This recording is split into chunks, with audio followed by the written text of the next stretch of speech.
trong nhâm phải em chăng nhá nơi té và sân chỉ miên tại mà sau cho hui môi cái chắp cứ bong bồn ai thưa trà mùi một địa bàn đi chia cho hui đốn bong bồn tràสำหรับថ្ងៃហ្នឹងគឺខ្ញុំមកបង្ហាញបងប្អូនពីរបៀបធ្វើចំហុយដូងយ៉ាងណាដើម្បីឲ្យសាច់ចំហុយយើងបានស្រួយហើយពិសេសគឺថាសាច់ម៉ត់តែម្ដង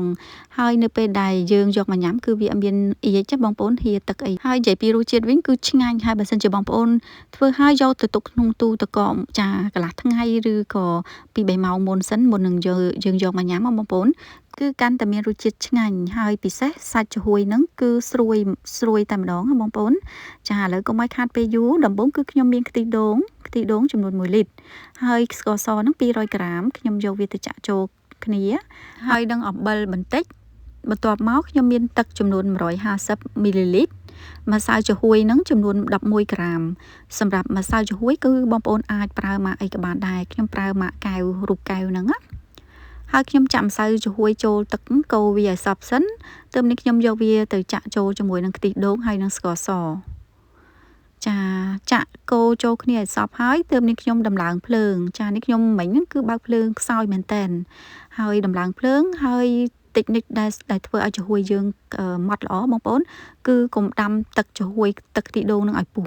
ចាគ្រាន់តែឲ្យក្តៅប្រហែលជា80អង្សានិយាយទៅក្តៅ100ផ្សែងអញ្ចឹងណាគឺបងប្អូនបិទភ្លើងហើយយកវាមកចាក់ក្នុងថាសឬក៏ក្នុងចានកែវចានអីក៏បានដែរហើយសម្រាប់ការចាក់កុំឲ្យមានពពុះគឺខ្ញុំបដូរចាក់ចូលទៅក្នុងកូនកធុននេះបងប្អូនកូនកែវនេះដើម្បីយកទៅចាក់ទៅក្នុងចានពុំហ្នឹងដើម្បីកុំឲ្យវាចេញពពុះចាបើសិនជាយើងយកឆ្នាំងចាចាក់ជាមួយនឹងឆ្នាំងគឺវានឹងអាចបែកពពុះពេញហ្នឹងធ្វើឲ្យចំហុយយើងវាអត់ចាមើលទៅវាអត់ស្អាតអញ្ចឹងហើយខ្ញុំបដូរវាហើយចាក់ជាមួយនឹងកូនកែវជាន់ហើយទឹកចំហុយនឹង1លីត្រគឺខ្ញុំចាក់បានចាមួយចានធំហើយថែមមួយកូនកែវហ្នឹងណា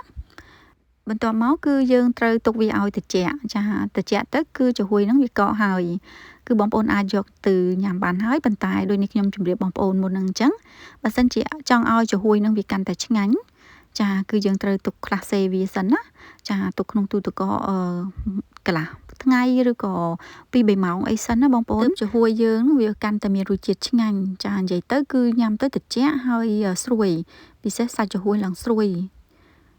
ចាឥឡូវហ្នឹងគឺនេះខ្ញុំយកវាទៅទុកក្នុងទូទឹកកកប្រហែលជា3ម៉ោងបងប្អូនហើយខ្ញុំកាត់ជូនបងប្អូនមើលពីសាច់វាបងប្អូនចាំមើលសាច់ចំហុយហ្នឹងឡើងម៉ត់ហើយសំខាន់គឺថាស្រួយចាសាច់ចំហុយហ្នឹងគឺស្រួយល្អមែនតើនេះខ្ញុំប្រើទឹកប៉ុណ្ណឹងលាយជាមួយនឹងស្ករស